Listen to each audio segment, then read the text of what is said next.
साथ वीर भारत न्यास के सचिव आदरणीय डॉक्टर श्री राम तिवारी से मेरा अनुरोध कि वे मंचासीन माननीय मुख्यमंत्री महोदय को पुष्प भेंट कर आज के इस अवसर पर उसको उनका अभिनंदन करें और साथ ही जितने अतिथि मंच पर उनका भी अभिनंदन और सत्कार करें।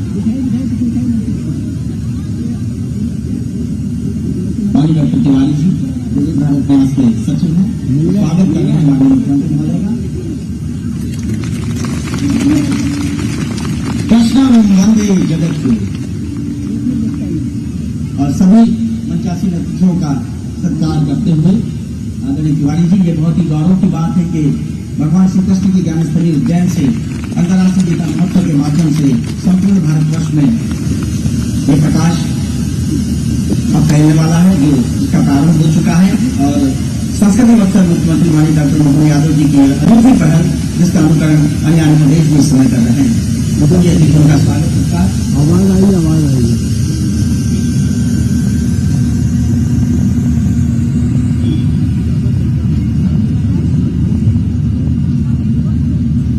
अपने जीवन को परिष्कृत करने के लिए, अपनी प्रज्ञा प्रतिभा को और बढ़ाने के लिए श्रीमद् भागवत गीता से बढ़कर कुछ भी नहीं है। मैं सभी का स्वागत करते हुए समय की अपनी व्यवस्था है, मैं बहुत आदर के साथ माननीय मुख्यमंत्री महोदय से प्रार्थना कर रहा हूं कि वे अपने आशीर्वचन से, उद्बोधन से हम सबको प्रदान करें।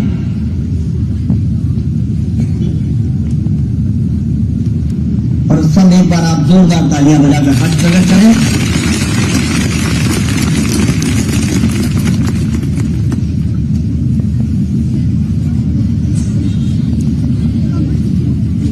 गीता जयंती के पावन अवसर पर वैसे तो मोक्षदा एकादशी भी है, परंतु जी स्वामी जी की चरणों में प्रणाम, जोरदार बजाना, पूरे देश का एक बार कर रहे।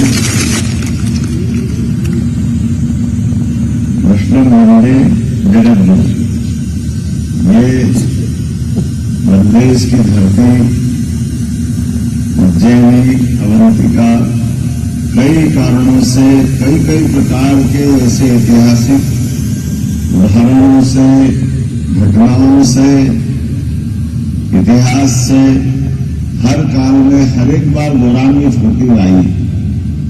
ऐसी 5000 साल पहले भगवान कृष्ण के जन्म के साथ कंस को मारने के बाद भगवान ने शिक्षा ग्रहण करने के लिए उज्जैनी की तरफ कदम बढ़ाए और यहाँ का सांदीपनि आश्रम एक अलग प्रकार के आनंद में भर गया।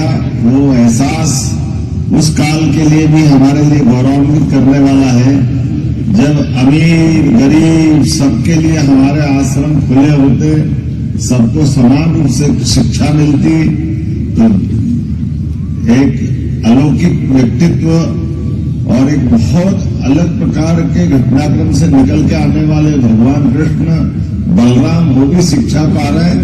और एक उनके मित्र सुदामा, जिनके बारे में बताने की जरूरत नहीं, वो अपनी विपन्नता के बावजूद भी उसी आश्रम में शिक्षा ग्रहण कर रहे हैं। और हमारे लिए उस घटनाक्रम के भी कई इतिहास, लेकिन भगवान कृष्ण के जीवन की तरफ अगर देखें तो वो हमको सदैव प्रेरणा देते हैं।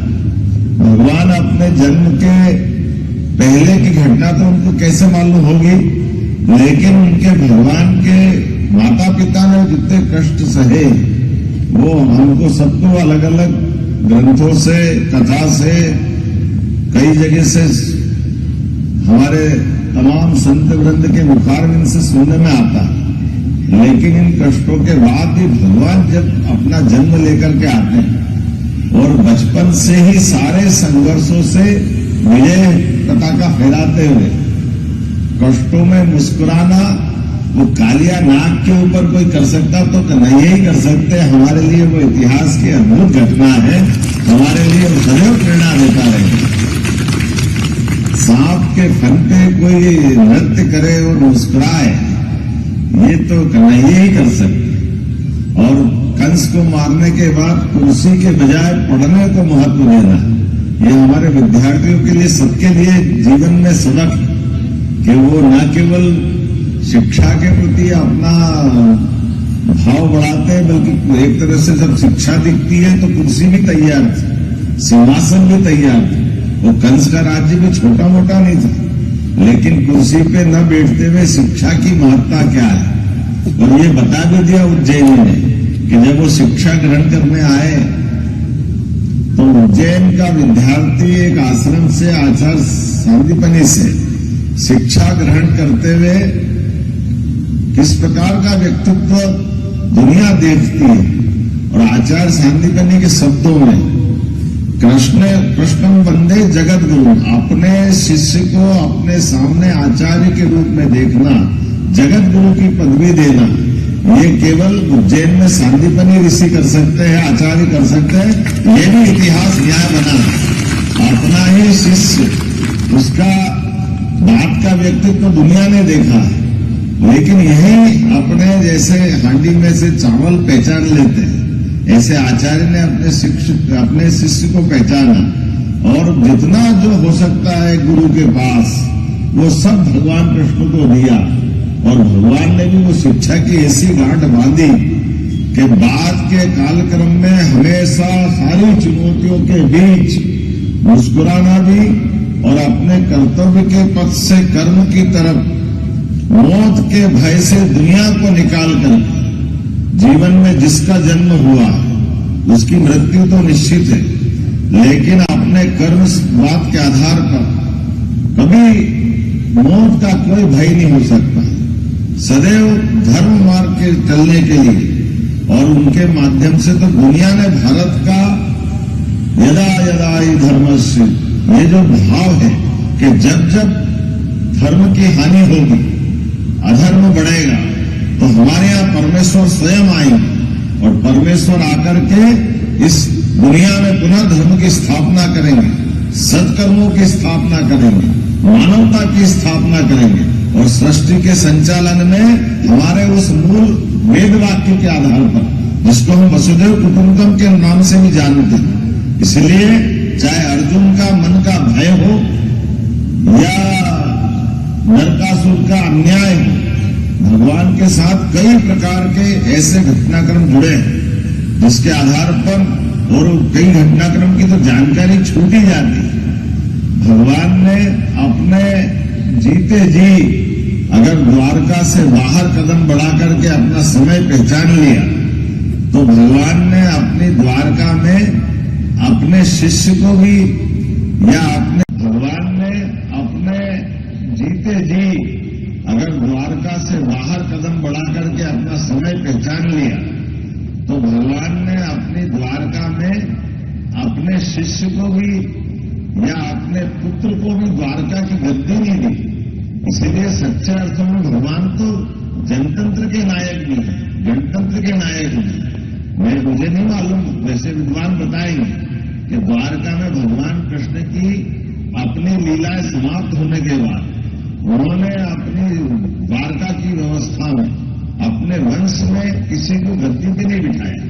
और ये बात दूसरी प्रकार से है, जैसे महाभारत के भीषण युद्ध में भी सब जानते कि कृष्ण भगवान के होते हुए पांडव की जीत हुई, लेकिन इस जीत में अगर कोई ध्यान से देखे तो ध्यान से क्या दिखता है, एक तरफ कौरवों की सेना है, एक तरफ पांडवों की सेना है, जो जिधर से लड़ रहा है उधर से संघर्ष हो रहा है। लेकिन भगवान कृष्ण के लिए देखो, एक तरफ वो खड़े हैं, एक तरफ उनकी पूरी सेना खड़ी है, और कौरवों के साथ भगवान कृष्ण की सेना तो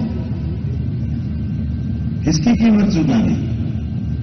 भगवान कृष्ण की सारी सेना कौरवों के बजाय, कौरवों के साथ उनका, अगर कौरवों के 100 भाई में से 100 मरे तो 100 मरे वो अपना युद्ध के कारण से मरे होंगे, लेकिन भगवान के मन पे तो ये अंदाज लगा लो, उनकी इतनी बड़ी सेना, उनके सेना नायक, और ऐसी सेना जो जीवन भर उनको अजय बना के रखती थी। कभी भी भगवान कृष्ण ने कोई युद्ध नहीं हारा। ऐसे में उनके सारे सेना नायक, सेना कौरवों के साथ अपना जीवन पूरा करती गई।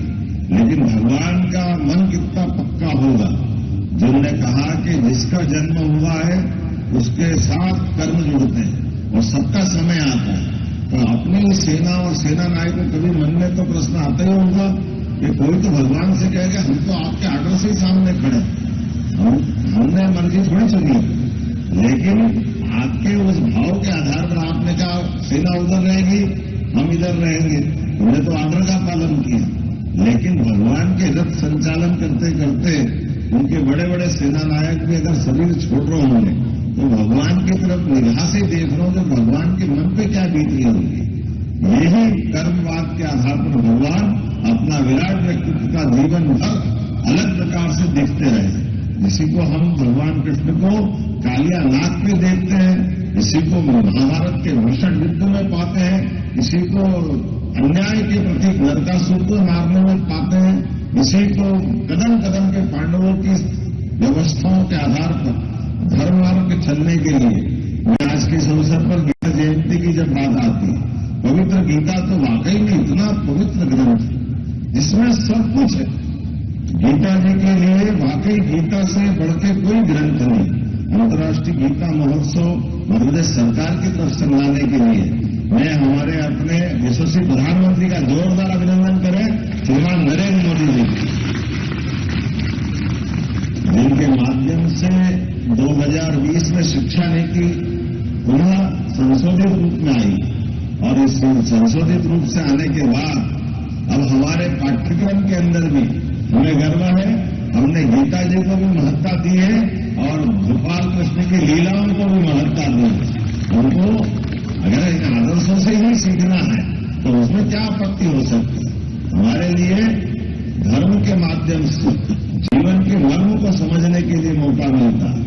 हम किसी की बुराई नहीं कर रहे, किसी के प्रति हमारा गलत भाव नहीं है, लेकिन सच्चाई की तरफ तो भाव होना चाहिए, अच्छाई की तरफ होना चाहिए और समाज के साथ जुड़ करके ये जो सारा समाज मानता तो हमको क्या संकोच हो सकता है। इसलिए हमने तो इसी भक्ति योग, ज्ञान योग, कर्मयोग सारी चीजों के सार अगर कहीं मिलता है तो गीता जी के माध्यम से मिलता है।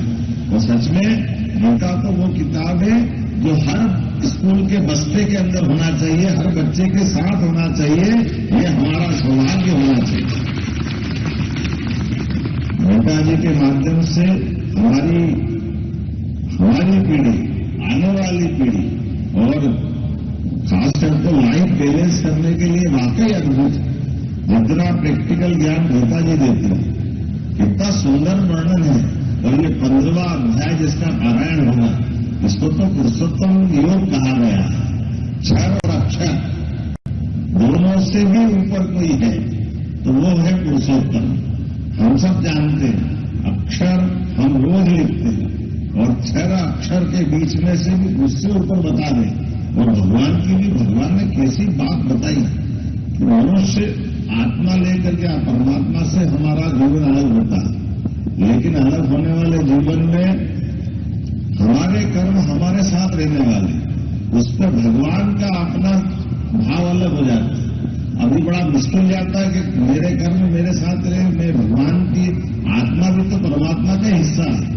लेकिन जैसे जल से बर्फ बनती और बर्फ बनने के बाद जल नहीं दिखाई देगा, जल गायब हो जाएगा, लेकिन जैसे ही वापस बर्फ पिघलेगी फिर जल हो जाएगा। तो सारा कर्म बर्फ के कटे में जोड़ दिया। भगवान की ऐसी बहुत सारी बातों के लिए ये पूरा मंच में हमारे सारे विद्वान संत भी विराजमान है और मैं तो केवल आपके बीच गीता जयंती के इस अवसर पर आपको बधाई देने के लिए आया हूं। और हमारी सरकार ने तय किया है, आज विधानसभा का सत्र भी है, वहां गीता जयंती मनाएंगे। भोपाल में भी दोपहर 2 बजे गीता जयंती के कार्यक्रम में शामिल हुआ और शाम को इंदौर में गीता जयंती के साथ हमने तय किया कि हर नगर निगम, नगर पालिका, नगर परिषद, नगरीय निकायों में गीता भवन बनना चाहिए।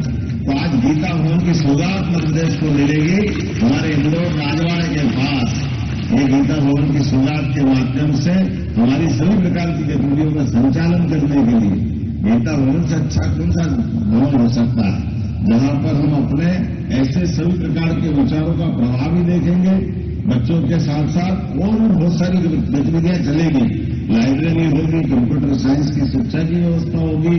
कई कारण से इन सारी बातों को करने के लिए आज मैं आप आपसे थोड़ा जल्दी बोलते हुए विनम्रता के साथ आजादी की अनुमति भी चाह रहा हूं, क्योंकि मुझे यहां से तुरंत विधानसभा के लिए 1 घंटा तो हेलीकॉप्टर नहीं लेगा और वहां से विधानसभा तक पहुंचने के लिए हर हालत में 11 बजे के पहले मुझे पहुंचना रहेगा। तो मैं मान के चलता हूं आप सबका प्रेम स्नेह आशीर्वाद बना रहेगा, महाराज जी का आशीर्वाद बना रहेगा और मेरी शुभकामना देते हुए बात को विराम देता हूं। बोले गोपाल कृष्ण भगवान की, महाकाल महाराज की। बहुत बहुत धन्यवाद। परम सम्मानी का हम सभी संस्थानों की ओर से बहुत बहुत आभार व्यक्त करते हैं कि उन्होंने आकर यहाँ पर मार्गदर्शन दिया और ऊर्जा प्रदान की।